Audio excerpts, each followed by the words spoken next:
All right, everybody. Welcome to another edition of the Leadership Blend Live podcast with your host, Ricardo D. Rice, and my co-host, Simone Cherie. All right, so y'all know this month we've been kind of picking unorthodox topics or just things you may not be thinking about that are actually happening in the world. Today, this is definitely something, and I just told her, this is something I don't think about because I'm not a woman and I can't get pregnant. So it's not really a thought in my head.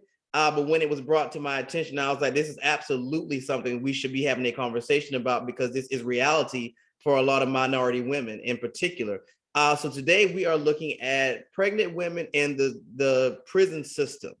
What does that look like? What is that experience like? What should that conversation sound like? So you know us, we always go get the best. So today we have with us Mrs. Pamela Winn, and I'm not gonna say anymore. I'm gonna let her introduce herself and tell you about herself.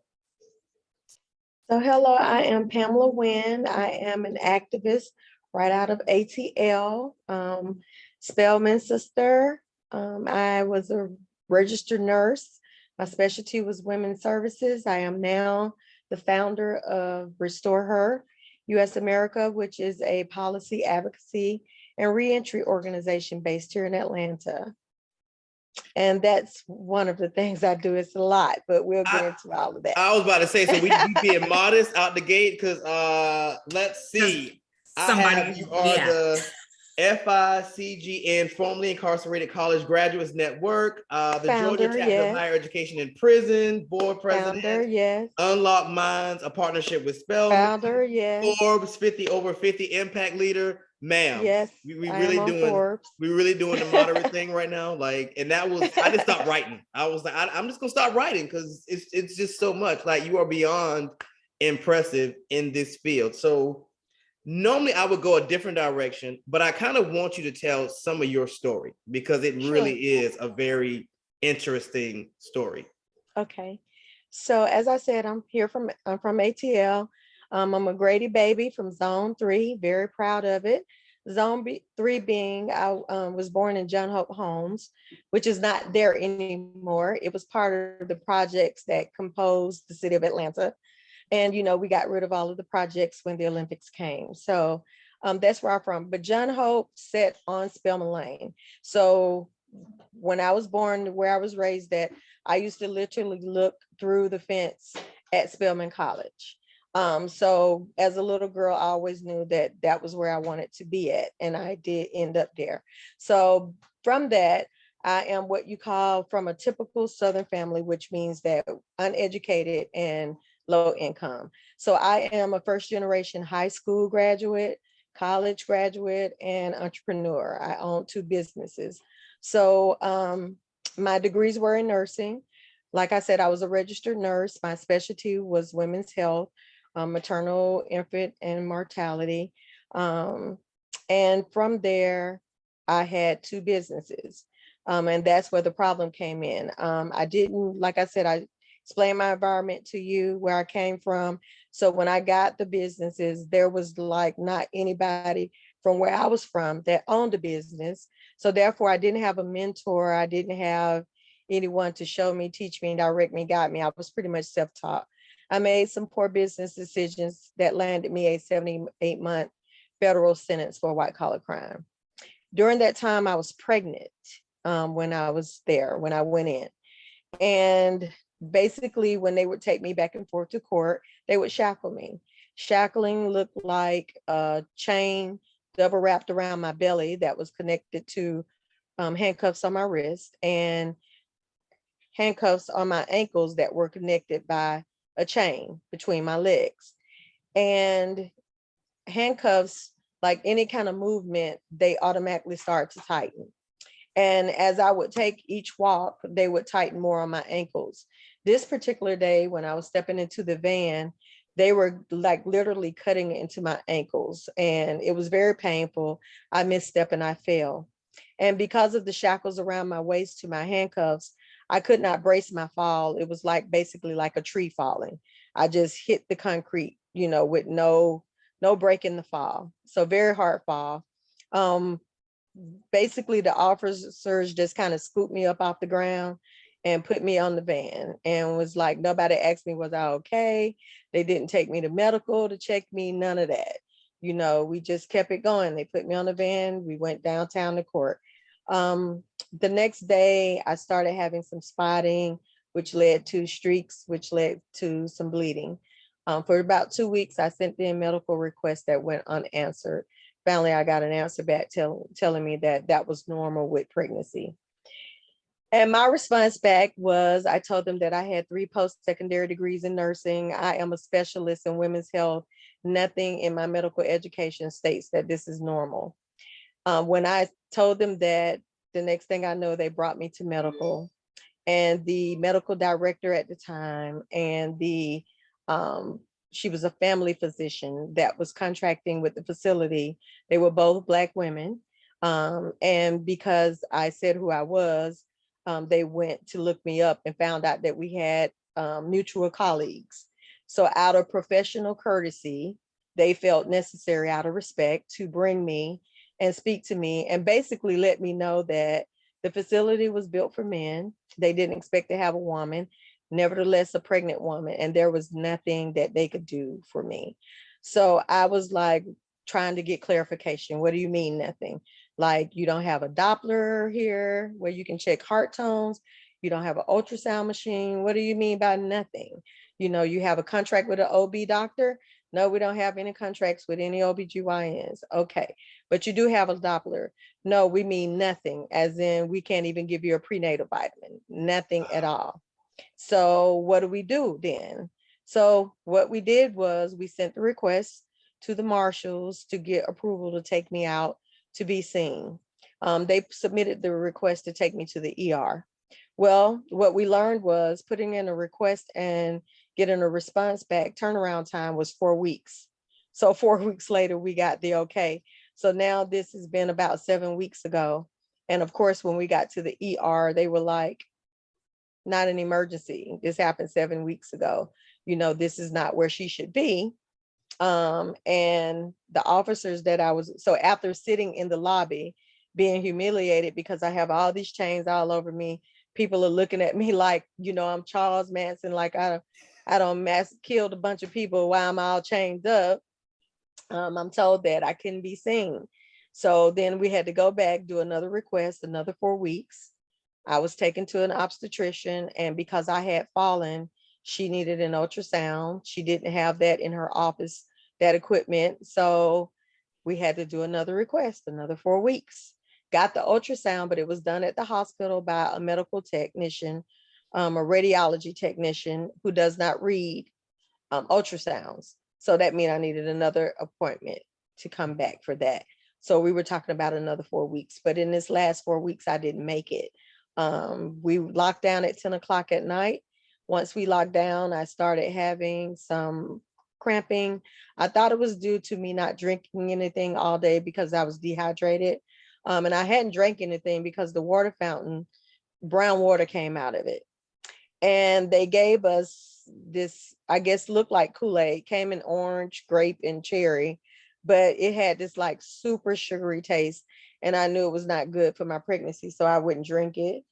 And so I hadn't drank anything all day. And so when I started cramping, I knew that dehydration precipitates, the cramping. So I went to the sink. I started drinking water out of the sink, and the sink is connected to the toilet. So that lets you know how I was really wanting to make sure that my baby was okay, that I was willing to drink this water. And the cramps got worse. So I decided to lay down because there's no call button or anything in there. So it's not like, you just have to wait for somebody to come around to check on you, to let them know that anything's wrong. And it's super dark in the room. There's one window that's like very high up, and any light that comes in shines over your head. So you can't see anything below that light. Lay down, try to go to sleep. I did fall asleep, but then I was awakened by the pain. So now the cramps had turned into full contractions. I could feel my belly not, my baby knotting up inside of me. So now I'm really scared. I'm up, I'm back to the sink trying to drink as much water as I can. And I feel a warm gush between my legs. It's too dark. I can't see what it is, but everything that I know medically says just lie back down, squeeze your legs together tight, and wait for somebody to come, which is what I did. and I was in pain. So I was, doing a lot of moaning. I woke up the woman that was in the room with me. I told her what was going on.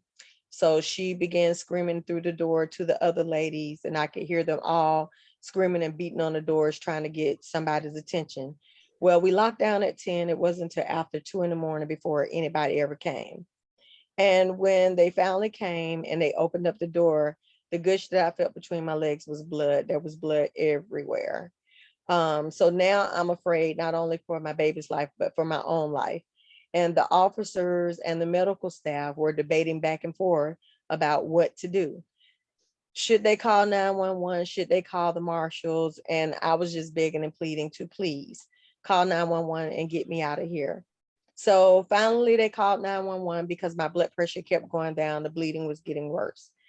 And when I got to the hospital, the marshals met me at the door and automatically shackled me by my wrist and ankle to the bed. I endured the remainder of my miscarriage that way, and with 2 male officers between my legs that refused to leave and give me any type of privacy. They wouldn't even just step to a different side of the room. They insisted on staying, between my legs. And that was very humiliating as well. After the bleeding had subsided and I could get an ultrasound, I was told that my baby was not showing up on the ultrasound, that I had passed my baby. And so they were checking all of the linen in my bed to make sure, looking for it, because they needed to make sure that it was intact so they would know if they needed to do an additional procedure on me. Couldn't find anything. They asked me about the linen that I had come with. And I told them, I don't know. I was busy trying to make sure I got there. I didn't really keep up with the linen. And when they asked the officers where it was, they said they threw it in the trash. So to hear that my baby had been thrown in the trash, my nurse was really upset. And she was like, why would you do that? Her baby was in there. But the tone that they used was very nonchalant, like they really felt like it was trash. And so that was very, very disheartening to me. I always get emotional at that part because that's probably, of all things that have ever happened to me in my life, has to be the worst.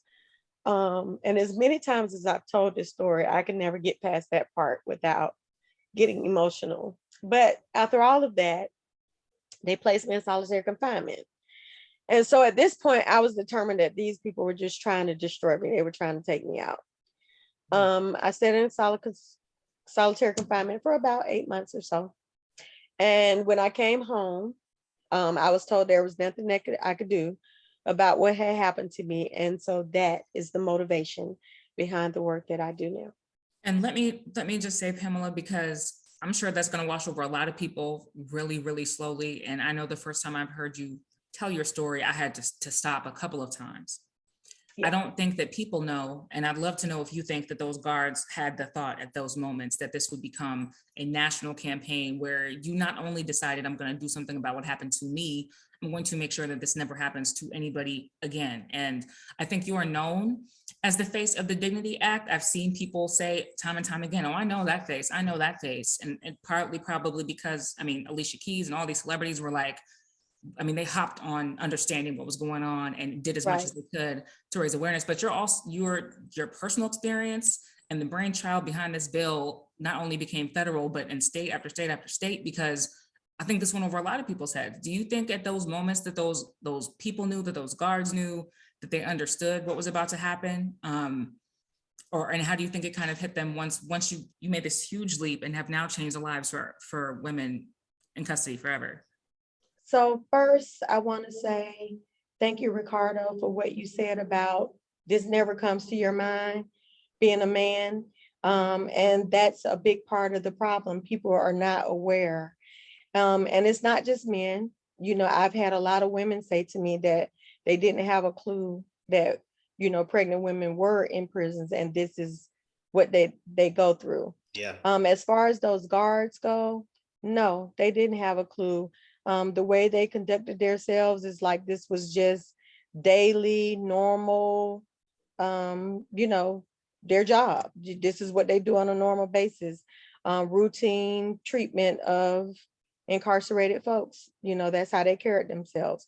So no, and then also because they are the guards and you are the person that's incarcerated, they have this superiority over you. So, and their thoughts of you are minimal. So again, they didn't have a clue, and excuse my mouth, who the fuck I was and who the fuck they had locked up and did this to. And But see, I knew, and thank God for and that, all I kept because- saying was, when I get up out of here, when I get up out of here, and I just prayed every day for the day that I got up out of there. Even when they put me in solitary, I was like, these people are trying to take me out, but they have no clue who I am. They will not win.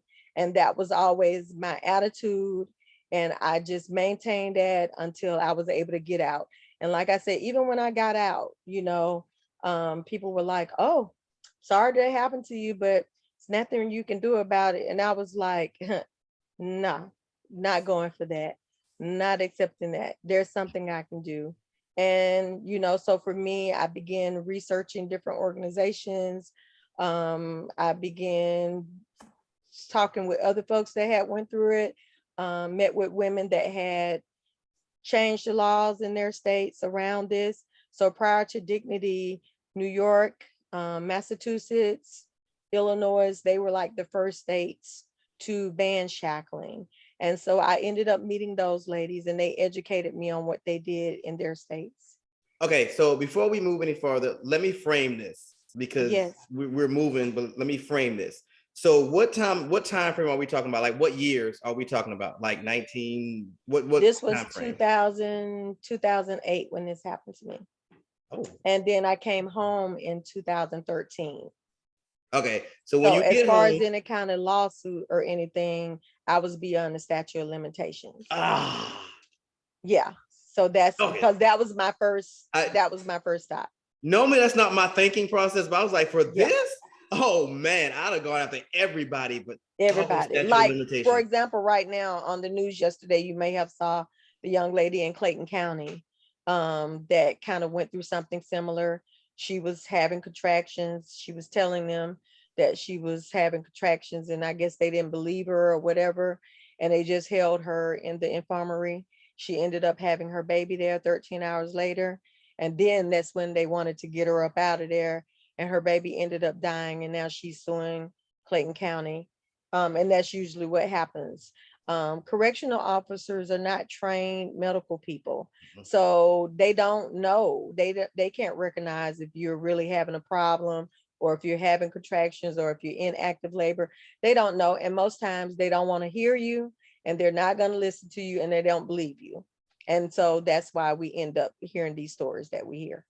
Okay, And so Ricardo, for scope, so people understand the scope too, there are hundreds of thousands of women in prisons and jails, 1 million on paper. I know people have heard the term mass incarceration. This is like Yes. America's specialty, but I also don't think they quite understand the impact for women, because when prisons are quote unquote termed as gender neutral facilities, what that means is that they're built for men. They're not built to consider women. Right. All of the different things that women need, not just technically, but medically, literally, like biologically. And I know that this is the expertise for Pamela, so we'll get into it, but I think that framing is also important, that even though the prison population for women is technically lower, the rise is higher and higher and higher. Like women are incarcerated at increasingly higher rates over the last 10 years. I think it's up 80% versus the 40% for men. So we are not only having this problem, but the problem is getting bigger because we keep locking up women as well. Okay, so let me ask a question. I'm asking from a man's perspective. So a lot of these questions are just questions men are going to think. So are we talking about a women's prison, or we're talking about just a prison that we're talking about? Okay, I was in a private prison in Clayton County. It's the old Clayton County Jail. It was bought by a company called GEO, and they call it the Robert Dayton Detention Facility. And that's where I was. And there it contracts with the feds. It's a holding facility for them. So and men and women are there.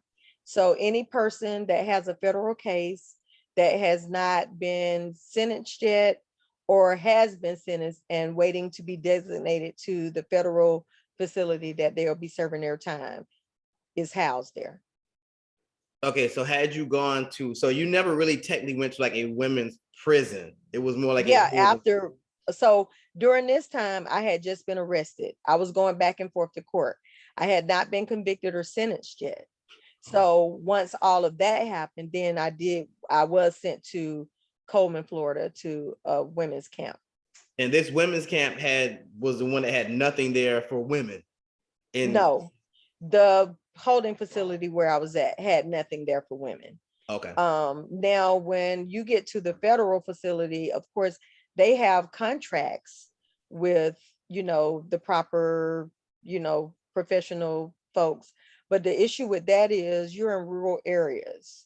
So if it's like a super emergency, you got to make it to wherever Yeah. that hospital or that physician is.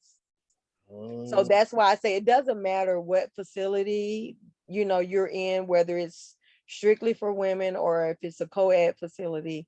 These facilities are just not equipped to adequately care for pregnant women. And then beyond that, they're not even adequately equipped to handle women, period. Because, we have a lot of different needs based on our genders that they just can't they just can't take care of. And one of the reasons that they can't take care of it, that I get all the time, is because of the expense. Which is odd to me because they make plenty of money No, it's from profitable. We know it's warehousing people. profitable. Yeah, from warehousing people, but then they complain about the money they have to spend to maintain the proper care of a woman. So my solution is, if you can, I tell them all the time when I speak about this to legislators, and I'm talking to men, if you want to get an idea of what it's like to care for a woman, you have a wife. Yes, I have a wife. Is she expensive? Oh yeah, very expensive. All women are, not just y'all are. So if we're too expensive for you to treat us properly, if you're going to incarcerate us, then find other means to make us be held accountable for what we do. Because you have to understand, over 80% of these women are in there for nonviolent crimes. 90% are in there for what we call survival crimes, which means shoplifting, Poverty crimes. yeah, poverty crimes, maybe prostitution, because they're, doing what they got to do to survive. So they're not, none of, a very minimal percentage are in there for doing anything heinous or, just horrific. So they're not a threat to society. They're not a public safety risk. So they could do alternative sentencing for these women. Okay, so let me ask this, because again, I want to keep this kind of pipeline going. So you get out of this situation, and the whole pipeline of your experience is so bad. How did you even know where to start? Like, I'm in my head, I'm like, I don't even know where to start because everything I've encountered has been so bad. How did you know where to start? Or where did you start? My first thought was a lawsuit. Naturally. So I started with attorneys. And then that's when I was told about the statute of limitations being expired. So then they suggested, organizations. And one of them in particular was like, I heard about an organization that was working on, this kind of thing. So I reached out to that organization. They talked to me. They told me that, oh, here in Georgia, we've been trying to pass a bill about that for 10, 12 years now. We can't even get a committee hearing. And so from there, like I said, I just, different organizations, just talking to folks at organizations, which is how I ended up meeting the ladies that had passed the bills in their states. And then from there, I went back to the folks that had worked on things here in Georgia and asked them, what do you think, what went well and what do you think didn't go well? And pretty much what they told me that I kept hearing was, when the sheriffs would come in and say, well, we're not doing this, we're not doing that, they pretty much couldn't counter it. And the state would say that they're not doing anything, but it's really the county and the local jails where it's really bad at. And those are the places that we don't have that at. So we don't hear about it unless something really bad happens, because there's no data on it. So we don't know the women are there. We don't know how many are there, that type of thing. And so that's how I got started. And then from there, I ended up speaking about what happened to me and met John Perry, who at that time was working with change.org. And he told me, well, this is a way we could get your story out, start a petition. And so that's what I did. I did a petition. It got more than 100,000 signatures in less than a month, which caught the attention of Senator Booker, who at that time, him, Elizabeth Warren, and now Vice President Kamala Harris had a federal bill called the Dignity for Incarcerated Women's Act. So from there, he brought me to Capitol Hill. I was part of a roundtable with other ladies from other states that were working on doing the same thing in their states. My first political lesson was they didn't allow the bill to go anywhere. They killed it because they all three were going to be on the next presidential ticket. So therefore, they didn't want to give them any kind of momentum for that. And so they killed the bill. And that's when I learned that it's politics over people. For sure, for sure. But so that you're getting to exactly what I was going to ask, is this is a lot of the inside baseball that I don't know that people understand unless they start doing some of the advocacy work, because it is such a huge feat to take something from an idea or an experience to a piece of paper. And once it's on paper, it's an even bigger feat to get it from there all the way across the line. Yeah. And ultimately, we did that in a state like Georgia, where you said you couldn't even get people to give this a hearing or to give this like a read. So how would you kind of call the pieces coming together ultimately? Was it just persistence? Was it divine timing?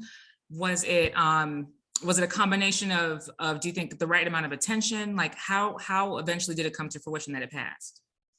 So while I was working here in Georgia, another federal bill came out from Representative Karen Bass. It was called Pregnant Women in Custody Act. So I worked with her on that legislation. That one got a little more traction. So it got all of the women in Congress and in Senate to support it, but it still wasn't enough to move it. So back again at home, still doing my research, still, meeting with folks and figuring things out. And then I got a call from Jessica Jackson, Van Jones at Cut 50 at that time. And they had told me, I had met them when I went originally to meet with Senator Booker. So they called me up and they said, Pam, we're working on this legislation called First Step Act. And Jessica says, what do you think? How do you feel about putting your language about women in this bill? So I said, sure, of course, but let me see the bill. So when I saw the bill, I saw that it had like a variety of things in it, like something for everybody. And serving federal time is very difficult to pass a bill. It's even more so on a federal level, especially for incarceration.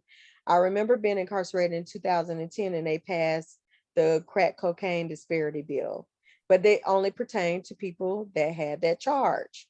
And I remember being happy for those folks, but it was so many more of us that nothing applied to. And it was like, how and when do we get relief? So when I saw the bill and I saw the diversity of it, I was like, oh, this is great because it has something for everybody. The elderly, people with the 3 strikes, with life sentences, everybody. So yes, I was happy and proud to put my language in about women. And so when they were doing the final vote on the bill, Van called and asked, did I want to come to DC and be there for the final vote? And I was like, sure. So we get there, we're sitting in the gallery and all of the legislators are on the floor and everybody's debating about why and why not this bill should pass. And so we heard, a woman talking and we're sitting there and I was sitting there thinking to myself, this is really boring. This is what these people do all day. And Van's assistant, Olivia, we heard somebody say shackle and fall. And she says, Pam, are they talking about you? And I remember leaning over the balcony and I'm like, nah, I don't know none of those people down there. They ain't talking about me. But we all got quiet and we just started paying attention.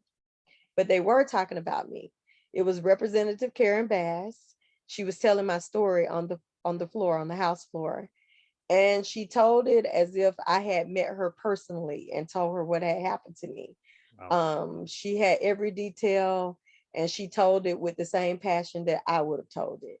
And when she got done, she said, and this is why we should pass this bill. And then they started voting. I remember looking up at the wall, seeing all of the yays and nays go up. And I'm looking at Van and I'm like, we just have to have the majority, right? And he said, no, Pam, we need 2/3 the majority. I was like, ugh, that's a lot. That's harder than just the majority. So I said, well, what's the number? He was like 270. So when they started voting, they said they had 15 minutes. So I'm looking at the timer. We got less than a minute left. Looking at the number of yays, and it's at like 261. So I'm looking at him and I'm starting to get sad. And he says, it's okay, Pam. He says, look at the speaker. And I'm like, okay. He says, he's still sitting down. I said, I know, but the time is up. He said, they just say 15 minutes to keep everybody on track, but they have until the speaker stands up. So as long as he doesn't stand up, we got more time.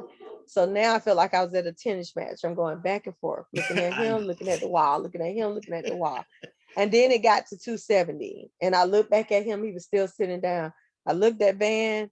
I was like, did we win? And he was like, yes. I said, can I scream? They're going to take me to jail?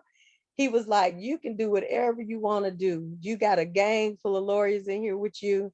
We got you. And I just remember screaming out and running out the room. But the moment was very surreal for me. And so, but then I still had work to do. So after I got that scream out and I was good, they kept asking me, you're not excited? Yes, I'm excited. They were like, but you're not acting excited. I was like, because I still got work to do at home.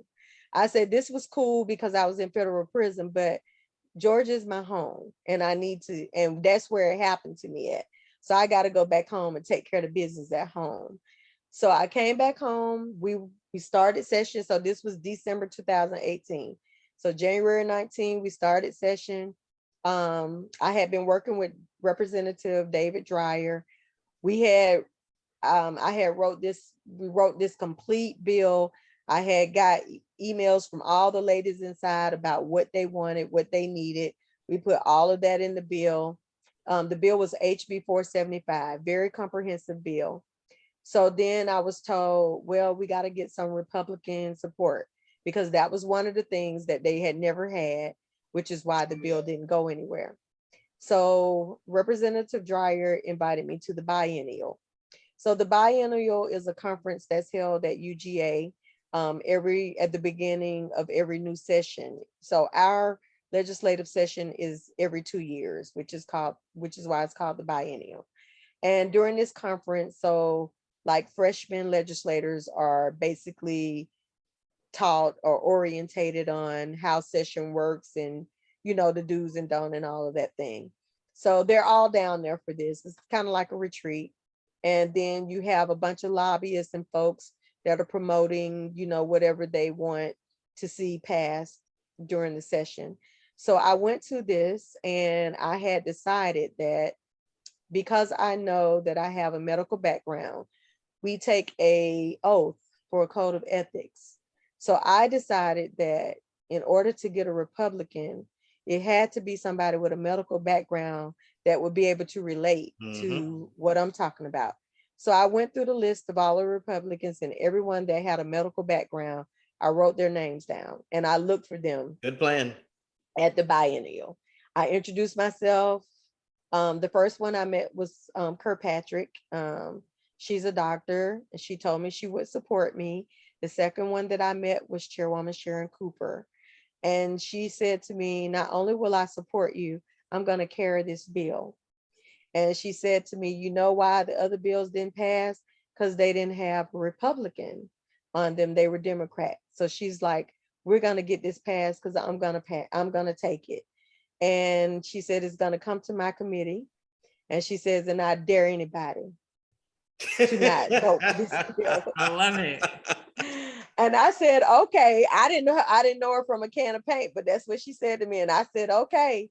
And I remember when we left, I told Representative Dreyer, he said, so who did you meet? I said, I met Chairwoman Sharon Cooper. and she's gonna carry my bill. And she says nobody's gonna vote against her because they know better. He says, no, I don't think it was Sharon Cooper. I said, that was her name. It's on my list right here. He says, no, Pam, I think you probably got confused. I said, okay, well, I have her email. I'm going to email her. I'll tag you on the email so you can see who I'm talking to. And when I emailed her the copy of the bill that we had worked on and I CC'd them, they called me on the phone. They were shocked because I heard that she had this very hard reputation and she really, she was really hard, whatever. But I think that was the beauty of it. I didn't know any of that. So I didn't come to her like, oh, she's hard.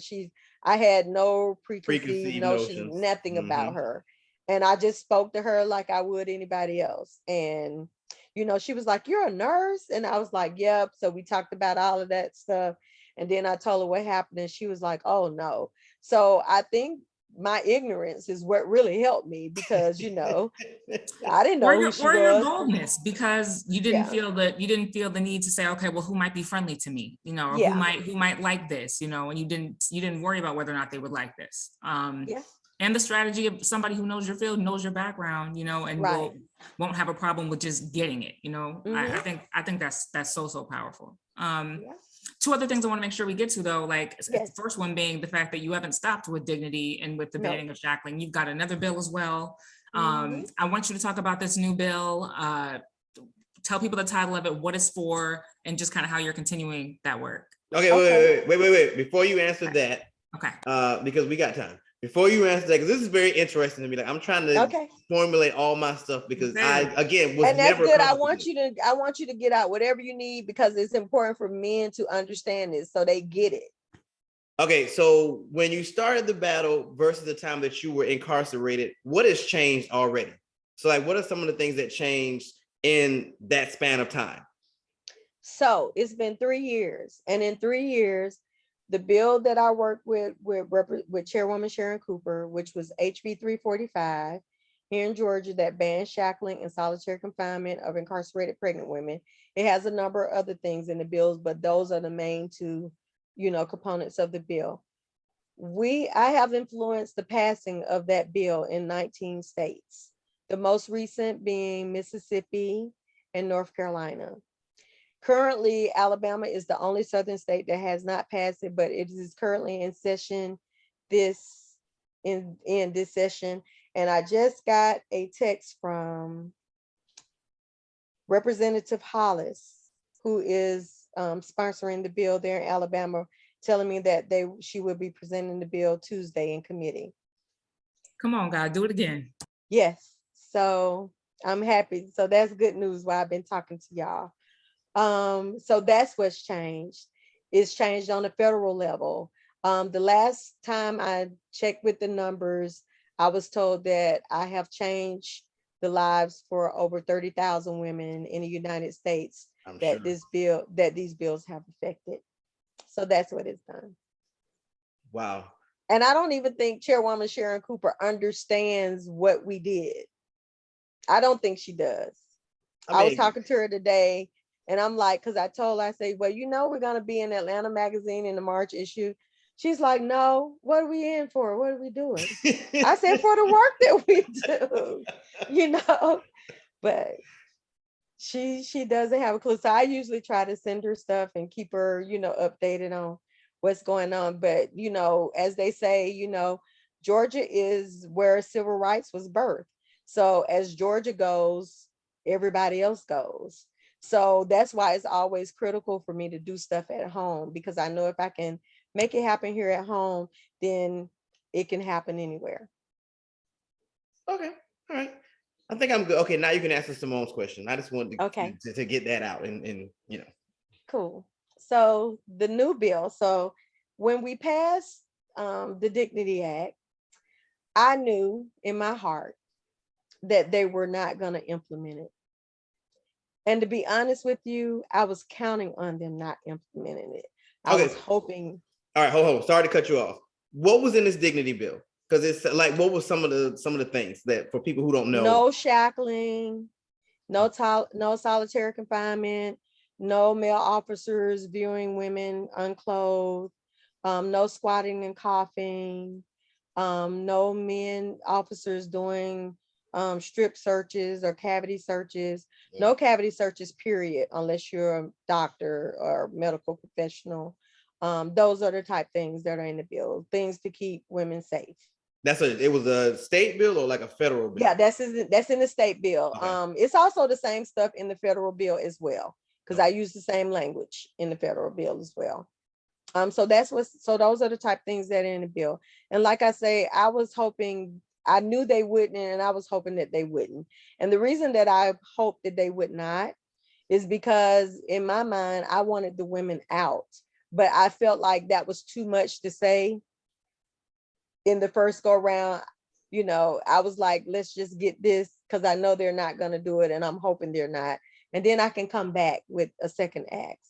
So now this is the next ask. So the Women's Care Act. So because I still get plenty of calls of women still being put in solitary, still being shackled, all of these things, like the woman in Clayton County. This happened in 2009. This happened right after the bill, passed. So I came back to Representative Sharon Cooper, and I told her, well, we did some good work, but the people are not listening to us. They're still doing all of the things that this bill says, well, not even a bill, this law says should not happen. They're breaking the law. They're still doing it. I said, so I have come up with something else. And she was like, what's that? I said, it's called the Women's Care Act. I said, CARE is an acronym for Childbirth Alternatives, Resources, and Education. So I spent the summer coming up with this bill because, like I said, they weren't doing the things they were supposed to do. COVID had hit. Ugh. And the facilities weren't transparent at all. They weren't giving us any information. They wouldn't let us in. Like, for example, my organization received tons of PPE to give to women inside, and all of that stuff. They wouldn't even allow us to do that. And it was free. This is what we do. But there was no transparency. We couldn't get in. So I wanted to create a bill that would speak to everybody, because that's the thing that people have to understand. You can't get a bill passed if everybody is not okay with it. And on that note, there's no such thing as a perfect bill, because there are too many different people that have to be okay with what's in the bill. All of those people are not going to ever agree on one thing. So what you have to do is you have to come up with a bill that's good enough that everybody can walk away from the table okay and happy, and accepting of what they got. And so I tried to keep that in mind when I wrote the bill.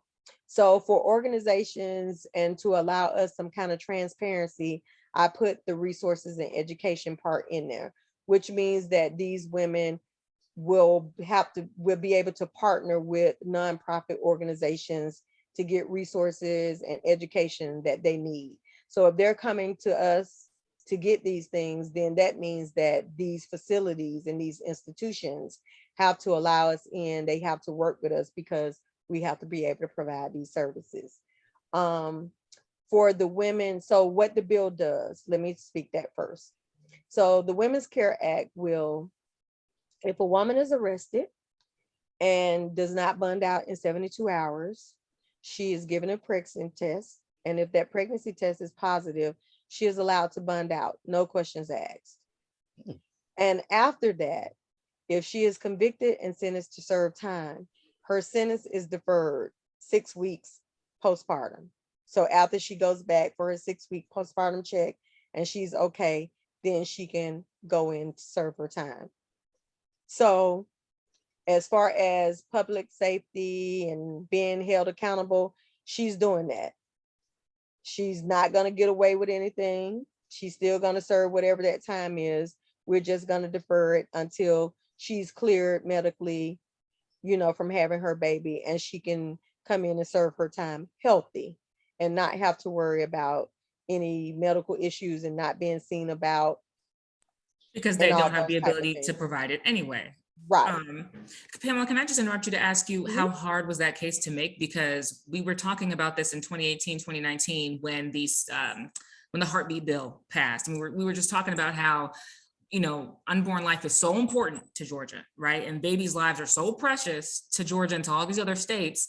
So it seems like it will be a no-brainer to me, right? Or from an outside perspective, that will surely they will want to make sure that babies are born as healthy as possible. But was it that easy? Kind of, sort of. So that's another thing. When you're working on bills, you have to learn to speak the language of the people that have the power to pass the bills. And so, like you said, Georgia is a heartbeat bill state. We care about babies. So that's what I lead with. If you care about babies, you have to care about all babies. You may not care about these women because you look at them, they're convicted felons, they broke the law, they deserve whatever they get. Okay, I'll let you have that. However, the baby has not done anything. Baby is innocent. The baby deserves a chance at a safe and healthy delivery and a life. And if you say that you care about babies, you can't deny the baby, any baby of whoever it is. And so that's what I put in the forefront when I'm speaking to conservatives about why they should care about the bill. Don't worry about the woman, care about the baby. And for these women, what they go through is more of a detriment to the baby. So for incarcerated pregnant women, the infant mortality rate is higher versus the maternal mortality rate, because a lot of these women don't make it to term because of the poor conditions and inadequate care that they receive in these facilities. Is there some new, since COVID has exacerbated everything, pushback? Has some of the pushback been lower manpower to execute some of these things? Because I know before COVID happened, finding correctional officers, I'm from South Carolina, was always a chore. So I can only imagine how bad that may have gotten now that COVID has come through and things of that magnitude. Has that been some kind of pushback that there's not enough manpower to do the basics, let alone anything else that may come from the legislation that y'all are asking for? So maybe pushback for them, but for me, I use that as all the more reason that you should pass the bill, because you don't have the staff. And because of HB 345, you have to have more female staff, which makes it even more challenging because you can't just get anybody. It has to be a female to deal with these ladies. And so for me, that works to my advantage because you're understaffed. So you definitely are high risk for liability of causing harm to these women. They're not sentenced to come here and get harmed. They're not sentenced to come here and lose their babies. That's not what they're sentenced to. I guess I'm curious as to how they've managed to avoid a slew of lawsuits, because I know you're not the only one. I know you hear stories that are probably the equivalent. I'm definitely to not yours. the only one. Yeah, so I mean, are they just trying to stomp out voices until the statute of limitation runs out? Like, how are they avoiding massive lawsuits in this area? They prolong things, and then a lot of the women don't know, what their rights are, what they can do. And then the ones that do know, like I said, they can prolong the time, or, they do different things or whatever. But then there are a lot of women that have, won and have received settlements. But in most cases, women don't pursue it because they don't know, or they feel like they're not going to win. All right. Well, so I heard you got a documentary. Birdie told me you have a documentary in the works. You want to tell us about that? Yeah, I got a couple. So, so the first documentary that I completed is called The Box. And The Box is about my experience in solitary confinement. It's actually three of us. The filmmaker is formerly incarcerated. He also served time in the box as a juvenile. So that's his perspective. Then we have another young man, 5, who experienced solitary as a mentally ill person. And then my perspective of being in solitary as a female and, having been being pregnant. So that one is out. It has not been shown publicly yet because it's still in the film, rotating through the film festival circuit. I have learned a lot about, I didn't know it was so many different film festivals. And every time we think we're done, another film festival picks it up. So we're just waiting for it to finish that, and then it'll be shown publicly. The next documentary that I have is called Winn, after me, my last name, Winn movie. And it's going to be a short film documentary that talks a little bit about my personal life and about my work. And then I have a full feature documentary coming out called Counted. And this one is called Counted because we say the women are not counted because they don't count, and they don't count because they're not counted. So that is going to be the title of that one. And we're still filming that one. The short film feature, we're close to the end of it, doing edits and all of the stuff to get it prepared. Nice. Now, Ricardo, I was thinking about asking, I want to make sure people know how they can activate, right? Because we have a lot of folks who come on the show, and all of people that you know as well, Pamela, and they always kind of want to know what they can do. And we asked this question to DA Brody in Cobb County when he was coming in. We've asked this question to the ACLU and to other folks. So what can people do? What do you think is the number one thing they need to know about being active in the process, helping to solve the problems? Can they support the bill that you've got going now? Like what would you say is the number one thing that they should keep in mind, and how can they help? Okay, so for me, one of the things that they can do is, right now the bill is in rules committee, waiting to be voted on and put on the House docket. And so they can contact the chairman of the rules committee on the House side and let them know that they want, they approve this bill, they support the bill, and they want to see it on the House floor to be voted on and passed. And the bill number is HB 1092, and that's the Women's Care Act. The next thing they can do is, the petition is still live. We are working to get, we're like right about 4,000 and some odd signatures short of 200,000. So we would like to bust through that 200,000 mark. So change.org, the petition, I guess I can share the link with you for the petition. They can sign the petition. They can follow us on our social media. Instagram, Twitter is, Instagram is at RestoreHER US.America. Twitter is at RestoreHER, is it _USA, and Facebook are the same, at RestoreHER US.America. They can follow us on our social media, because we put any calls to action or anything that we need, we're going to post it on there. And they can always donate to help make sure that we have the funding that we need to continue our work. And they can do that through our website, which is RestoreHER.us. All right. So for those that don't know, tell us about Restore Her. For those that don't know. So Restore Her was my vision that I came up with to do this work for formerly incarcerated and incarcerated women, with a special interest around pregnant women. So I named it Restore Her, because the first time I ever spoke about what happened to me and going away, I felt like I left a whole person and I came back in pieces. And so I've been working to restore, myself back to a full person. So that's how I came up with the name with it. And here in the background, you can see my logo. It is a lady with puzzle pieces. And that's what that represents, putting those pieces back together. And there's also a lotus flower, which is another representation of the ladies, myself and the ladies I represent. Like I said, I had a full career as a registered nurse. I owned a home. I had everything. I lost everything. And I have regained everything tenfold. So that makes me feel like a lotus flower, come up out of nothing and into something beautiful. And so that's the story behind Restore Her.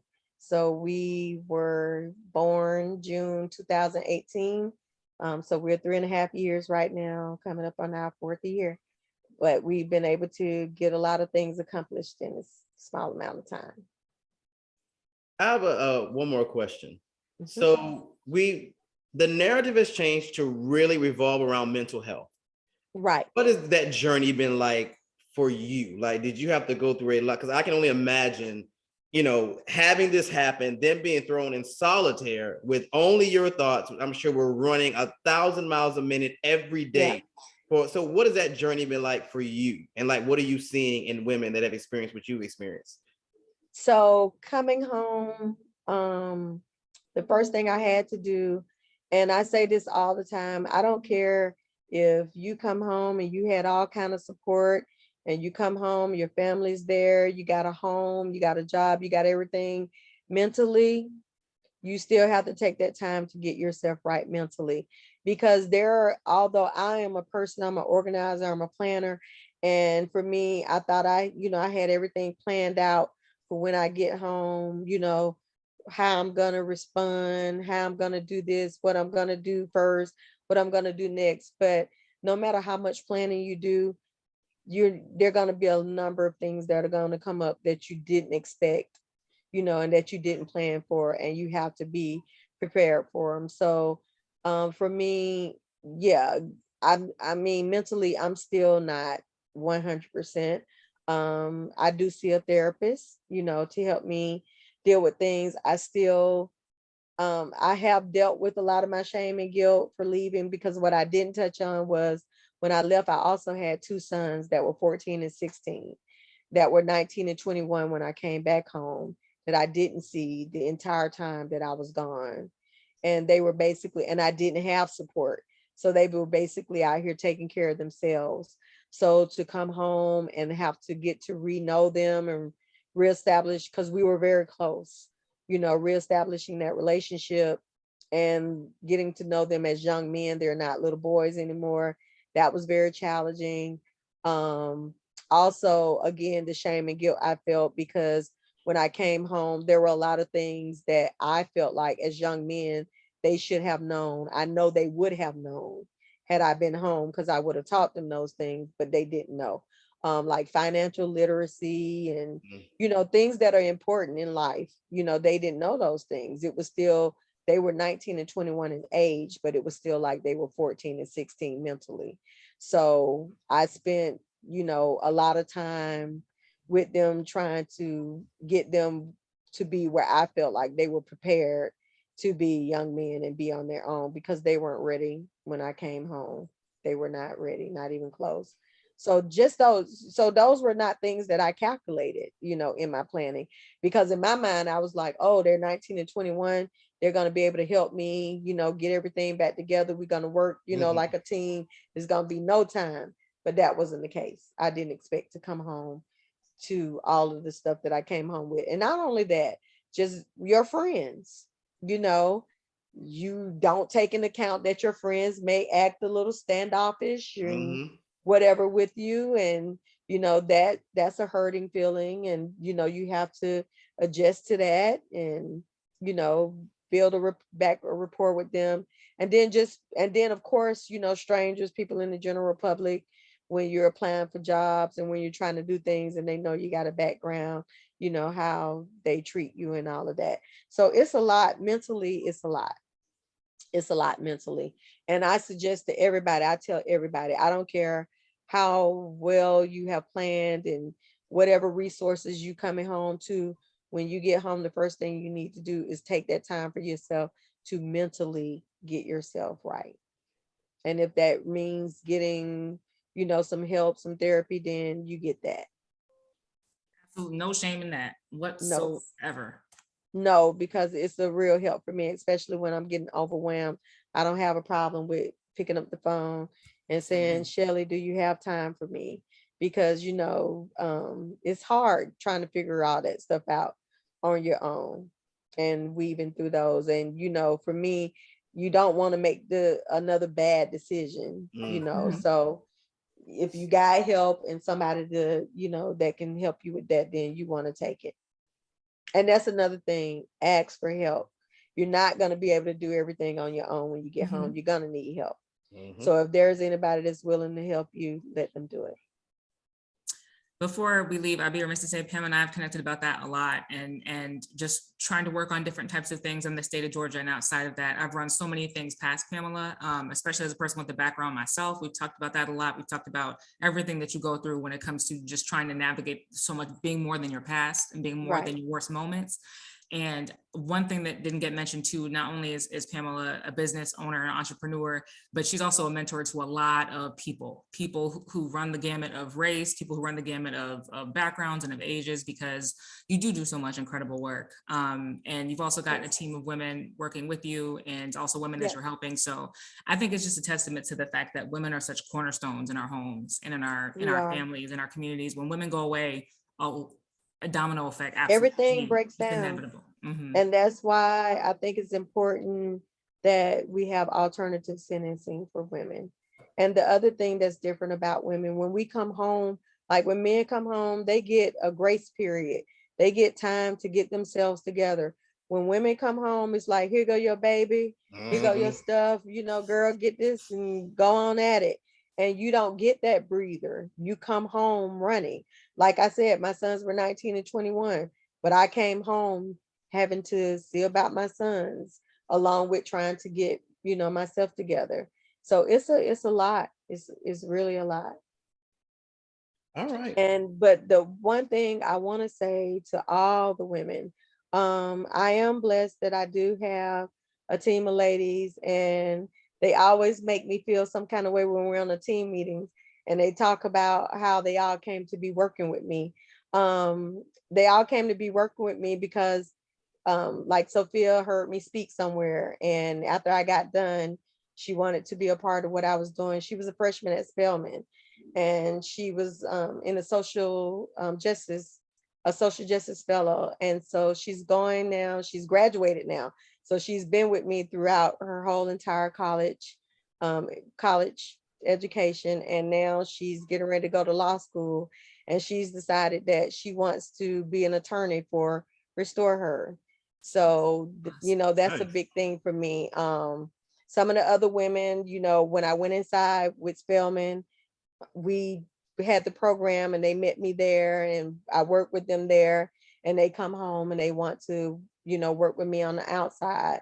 And then other ones like Abby, she told me that she said she was locked up, she was being transported to court, and there she had shackles on, and there was a lady sitting next to her and she wasn't shackled. And she said to the lady, well, what's so special about you? How do you get to just ride and you don't have anything on you? And she said the lady told her, well, because of this lady named Pamela Winn, I don't have to get shackled. And she said, I need to know her. And so she looked me up when she came home. Nice. And now she works with me. So it's very humbling to know and to see people, you know, that you have a positive impact on. And, you know, for all the ladies, I tell them all the time, although, you know, it is, like I say, I still struggle sometimes with the shame and guilt, especially with my sons, but you have to know who you are. I stress that to them all the time, whenever we're in meetings, whenever we're talking, and especially when we're on calls, because sometimes we can be on calls and they might be on calls with attorneys or researchers and all these folks. And I can hear them kind of shrinking, and I'll call their names and I'm like, tell them, you know, tell them what we're doing, because I try to remind them, you don't let them tell you. This is your lived experience. You tell them what they're going to be doing to help you. You tell them what they need to know and what they need to be doing. You know, you don't shrink down because of who they are. You know, you always stand in who you are. You be proud of who you are, because everybody makes mistakes. I don't know a perfect person. And I just try to remind them of that. And that's important for women to know. Well, I will definitely say to you that any guest that comes across this platform is now a friend of the Leadership and Media Company. And like Simone says, we have this show. I just created a show called Blend Blazers, which highlights different leaders in different spaces. We have a magazine. We're actually working on a documentary that'll be out in the fall. Okay. So it's a media place, but it's a place for stuff like this, to have conversations people don't know they need to be having, or conversations to clarify things that they don't understand. That's kind of what this podcast is for. So you definitely are welcome to come back at any time with big news, or you need to talk about something that nobody's really talking about that needs momentum. We definitely send the invitation to you. You can reach out to me or Simone. We're Facebook friends now. I think I sent you a request on LinkedIn too. I believe in tagging folks. So, you know, it's we want to expand the audience and people, hear more about you that may, we want to do that. So definitely we'll tag all that stuff once we're done. It'll go on our streaming platforms, iHeart, Spotify, all that good stuff. About another hour or two. And I'll tag you in it so you can share it if you like. And yeah, I've been blown. Like I said, I would never have thought about this. I'm not even gonna lie. Like it just wasn't on my mind. So to actually have this conversation is like, wow, because I have female cousins that have been in prison. I think about, I'm like, wow, what was their experience like? Like, what does that even look like? Like, men just kind of go through it, but what you've gone through, I'm just like, I don't know how you're not in a padded room somewhere, like just, looking at the walls, because that's beyond traumatic. So I commend you. I'm honored to have you on the platform because, wow, that's all I can say is wow. All right, so we will talk to you soon. All right, you guys, there's another episode of the Leadership Blend. Our special thanks to Mrs. Pamela Winn for coming in and shining such a huge light on this situation and this particular topic. And we will see you guys next time, same place on the Leadership Blend Live podcast with your host, Ricardo D. Rice. Stay safe, everyone. All right, let me stop this.